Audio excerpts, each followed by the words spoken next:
Our next speaker is Dr. Mark Bernardy. And Dr. Bernardy is a private practice radiologist in the Atlanta area. Mark chairs our managed care committee and is especially focused on getting products out to our members, including most recently our white paper on steerage. Mark told me the other night that he used to be a hockey player, which I think explains his success with the many private payers. I think they tend to come off worse than he does. Good morning. The managed care committee is trying to work toward value for you. What we've decided to attack, and it's a little bit different than the talks you've heard before, the managed care world is not near as structured as you might imagine as the federal world. It's a lot like the Wild West out there. So we have both the duty and the purview, I guess, or the privilege to be a lot more creative. What we're trying to do is build relationships with professionals in the managed care industry. We're trying, of course, to help members resolve local problems. We're trying to educate the payers and the members to navigate managed care. We necessarily are reactive to a number of things and proactive as we can be. As we've all heard, multiple procedure payment reductions, of course, started at the federal side. Actually, they've been part of the Harvard Pilgrim system for a number of years. It's been applied to the technical component on the managed care side of advanced imaging services, but more and more they are applying it to all modalities. And some of them are starting to think about how to apply it to the professional component. As I said, Harvard Pilgrim's been doing that for a number of years, but others are starting to say that they're going to do it as well. Aetna has taken the stance, at least to this point, that while they apply the MPPR to the global component, if you separate bill, if you can separate bill the professional and technical components, they will not apply it to the professional component. They told this to us on a conference call. They did not reiterate it in writing, but if your billing system can do this, you will be paid appropriately on the professional component.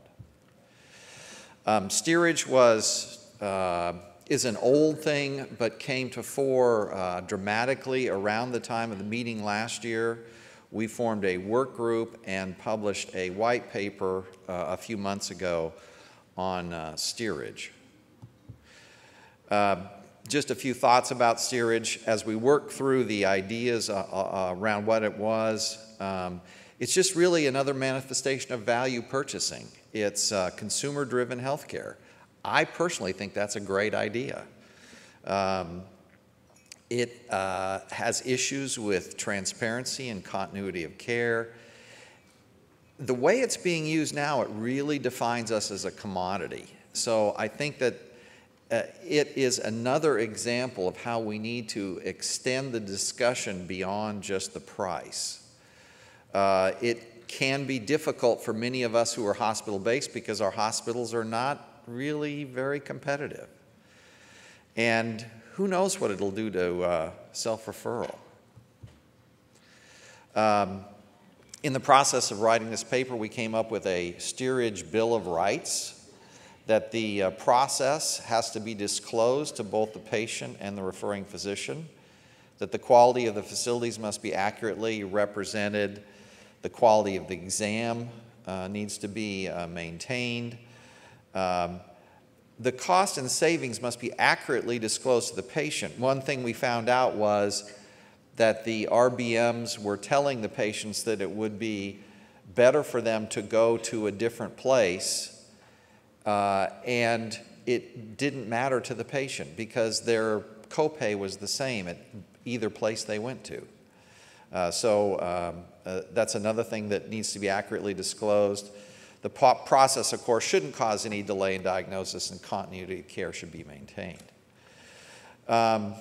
We put on a payment reduction webinar fall of 2011. Last year, fall of 2012, we did a breast imaging webinar. There are other webinars in the planning stages. There's a lot of interest in stereotactic radiosurgery and protons on the radiotherapy side, and other things that we think that we can interest the payer world in and educate them about. We have a list of letters and other materials that if you get a offer from a managed care payer to cut your pay, that we can help you fight. The capitation handbook has been completely rewritten. And it's written, I must say, I stopped this process when it was almost done about this time last year and said, I can't make this go further, because my vision for it was something that you could hand around to your partners a week before the board meeting and say, please read this, because we're going to talk about a capitated contract at the next board meeting and vote on it. And I wanted it to be a resource that all of you could understand and yet still have enough guts to it that the person who's really going to help you make that decision, your business manager, would be able to use it as well. The contract evaluation tool that's been one of our products for a number of years is going to undergo a rather extensive revision. We're going to add in lots of stuff about bundling, and hopefully some people have some early experience with ACO contracting. We're going to put that in there. In conjunction with Chris Ulrich's Utilization Management Committee, we've put out papers on radiology benefits management and best practices for clinical decision support systems. Embedded within the radiology benefits management program guidelines, we put this statement in about steerage.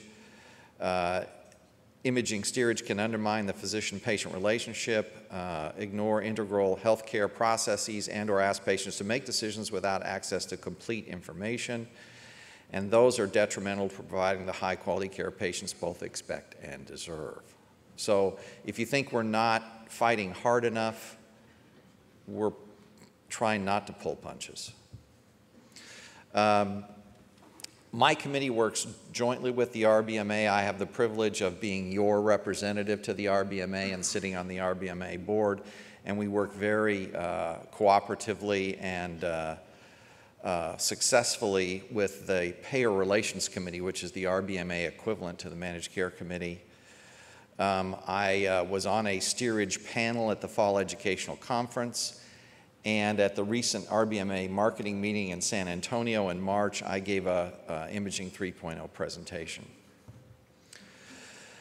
So I want to challenge you to think in beyond just maybe what you usually think of yourselves, particularly the way you market your practice to all of your potential constituents, the private payers, the patients, hospital administrators. I want you to know that if you don't know you're competing on price right now, you're competing on price. And that's useful information because it's not very valuable to bring a knife to a gunfight. So if you only compete on price, if you only do that, then you're no more than a commodity. So I think we all should acknowledge and even embrace consumerism in medicine. You need to expand your practice's image to beyond just price. We need to prepare to expand our idea of what we are, and then make sure that everybody knows that we are more than just $500 for a global price for an EMR, or $98 as it might be. And quality is our image, and it has been for a number of years, and I think that's the thing that we need to, we need to sell to people. The accreditations programs have become now the floor. Think about how you are different. Think of, if you can't conceptualize it, think about what's the difference between Walmart, Macy's, and Saks, and which one are you? How can you expand that discussion? And then tell everybody. Thank you.